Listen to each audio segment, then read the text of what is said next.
তোমরা TikTok চালাচ্ছ, PUBG খেলতেছো, free fire খেলতেছো, মেয়ে নিয়ে পড়ে আসো। তোমরা কিভাবে উম্মাকে নেতৃত্ব দিবা? নামাজ পড়তেছো না, সাপ্তাহিক সম তো রাখো না মনে হয়, আল্লাহ ভালো জানেন। দান সদকা কতটুকু করো আল্লাহ ভালো জানেন। কুরআন তেলাওয়াত করতে শিখতেছো না, কোনো আলেমের সহবতে যাও না। আপনি এটা নিয়ন্ত্রণ করেন না, এই প্রযুক্তি আপনি তৈরি করেন নাই। আমরা আলাদা করে কোনো মুসলিম কমিউনিটি সোসাইটিও বিল্ড আপ করতে পারিনি অনলাইনে, পেরেছি? আমাদের কোনো স্বতন্ত্র সামাজিক যোগাযোগ মাধ্যম আছে? বলেন। ওমর ইবনে খাত্তাবের মতো একজন স্বাধীন মানুষ দেন। হামজা রাদিয়াল্লাহু আনহু স্বাধীন কখন? আবু জেহেল আল্লাহর নবীকে একটা আঘাত করেছে, বলেন নাউজুবিল্লাহ সাল্লাল্লাহু আলাইহি ওয়াসাল্লাম। আপনারা তো জানেন তার পিঠের মধ্যে উটের নাড়ি ভুঁড়ি দেওয়া হয়েছে, চাপানো হয়েছে। তো এই দৃশ্য একজন দাসী দেখেছে। হামজা রাদিয়াল্লাহু আনহু স্বীকার করে আসছেন, তাকে বলছে তোমার ভাতিজাকে এরকম আঘাত করেছে আবু জেহেল। আবু জেহেলের নাম কিন্তু আবুল জেহেল না, আবু জেহেলের নাম আবুল হাকাম। সেও কিন্তু আল্লাহকে বিশ্বাস করতো। আপনারা মনে করবেন না যে সে একদম ইহুদি ছিল বা খ্রিস্টান ছিল, এমন না। সে আল্লাহকে বিশ্বাস করতো, কিন্তু আল্লাহ পাকের বিধান মানতো না। এখন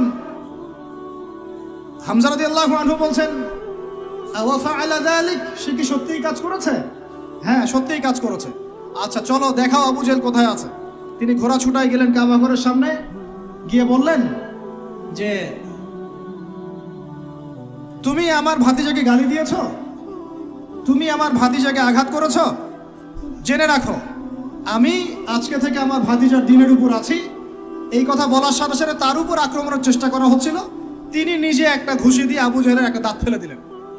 আর দাঁত যে পড়ে গেছে কিনা সিরাতের কিতাবে এত স্পষ্ট নাই, কিন্তু আঘাত একটা ঘুষি দিয়েছেন এটা স্পষ্ট। ঘুষি দিয়ে বলছেন রুদ্দাহা ইনিস্তাতা, রুদ্দাহা ইনিস্তাতা, যদি সাধ্য থাকে এই ঘুষিটা আমাকে ফেরত দিয়ে দেখা, সাধ্য থাকলে আমাকে আরেকটা আঘাত করে দেখা। আকুলু মা ইয়াকুল, আমি তাই বলি যা আমার ভাতিজা বলে। শাহিদতু আল্লা ইলাহা ইল্লাল্লাহ ওয়া আন্না মুহাম্মাদান আবদুহু ওয়া রাসূলুহু, আমি সাক্ষ্য দিচ্ছি বা দিলাম আল্লাহ ছাড়া কোনো ইলাহ নাই, মুহাম্মদ আমার ভাতিজা আল্লাহর রাসূল। তোর সাধ্য থাকলে আমাকে ঠেকা। এরকম জেনারেশন দিতে পারবেন? আপনার ছেলেটা কি এরকম? আপনার ভাইরা কি এরকম? এই আমাদের মায়েরা তাদের সন্তান কি এরকম? যে মেয়েদেরকে ঘরে নিয়ে আসছেন, এই মেয়েগুলাও কি সুমাইয়ার মতো? উম্মে আমারা একজন নারী সাহাবী, উম্মে আমারা উহুদের যুদ্ধে চতুর্দিক থেকে আল্লাহ নবীকে আক্রমণ করা হচ্ছে, তিনি একাই তীর ছুটছেন। মহিলা সাহাবী, নারী সাহাবী। আমাদের নারী মেহেদি দেয় বসে বসে, তাও বয়ফ্রেন্ডের জন্য। আমাদের নারীরা ঘরে বসে বসে মেহেদি দেয়, পার্লারে যায় বয়ফ্রেন্ডের জন্য। আর উম্মে আমারা রাদিয়াল্লাহু আনহা, তাদের মতো সাহাবীরা জীবন দেন রাসূলের জন্য।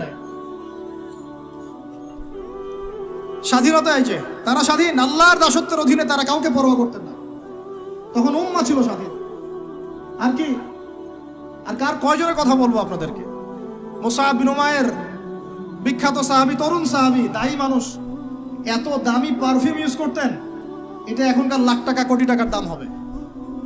বিত্তশালী পরিবারের, এই যে বিত্তশালী পরিবারের সন্তানরা শোনেন, আপনারা তো বাইক দাবড়ায় বেড়ান, গাড়ি ড্রাইভ করে বেড়ান, মাঝখানে অ্যাক্সিডেন্ট করে দেন, কেসও খান না, বাপের টাকা আছে পার পেয়ে যান, ইয়াবা খান, তারপরে গিয়ে মেয়ে নিয়ে ফুর্তি করেন, জেনা নিত্য নৈমিত্তিক ব্যাপার। একটা মেয়েকে পিছনে উঠান, 7 দিন ঘোরেন, আবার চেঞ্জ করেন, 7 দিন পরে আরেকটা নেন। মায়েরও ধনীর সন্তান ছিলেন, ধনীর দুলাল। যখন ইসলাম এসেছে, কোরআন এসেছে, শুনেছেন তিনি, ইসলাম কবুল করেছেন।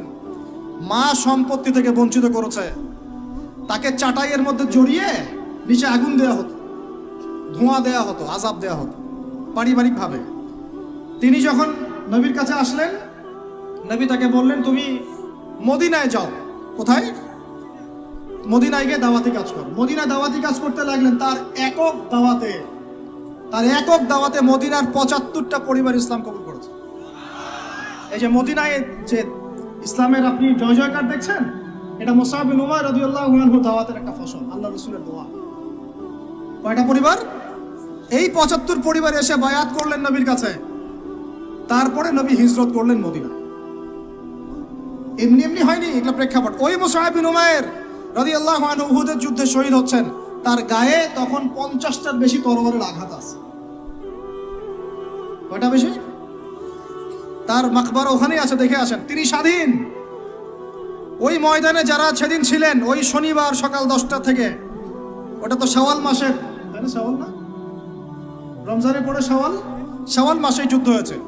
শাওয়াল মাসের 10 তারিখ মেবি, হ্যাঁ 10 তারিখ 9 তারিখ সিরাত কারা পড়েছেন, 9 বা 10 সকালবেলা যুদ্ধ হচ্ছে। ওই সময়ে পৃথিবীতে যারা ওই সময় যুদ্ধ করছেন মুসলমানদের পক্ষে, আল্লাহর জমিনের মধ্যে সবচেয়ে শ্রেষ্ঠ মানুষ তারা, সবচেয়ে শ্রেষ্ঠ জীবন, শ্রেষ্ঠ মৌত। ওখানে তারা উঠবেন, তখন তাদের গা থেকে মেশকাম্বরের ঘাম ছুটতে থাকবে। মারেফত থাকলে আপনিও পাবেন, অন্তরের মধ্যে কলুষতা থাকলে আপনি পাবেন না, তো স্বাভাবিক। এখন মুসআব বিন উমাইর কি পরাধীন না স্বাধীন? বলেন, তিনি কি পরাধীন না স্বাধীন? স্বাধীন। মুসআব বিন উমাইর, আরেকজনের কথা শুনেন, বলতে থাকলে আপনাদের সারা রাত ফজর হয়ে যাবে। আর ঈসা ইবনে মারিয়াম এই গাল গল্প করতে আসবেন না, তিনি মানুষকে খালি সুরসুরি মার্কা ওয়াজ করতে আসবেন না, তিনি আসবেন ওই গোড়ায় আঘাত করতে ইনশাআল্লাহ। আল মাহদি মানুষকে সুরসুরি মার্কা ওয়াজ করবেন না, খালি ফজিলত আর ফজিলত, এভাবে নয়।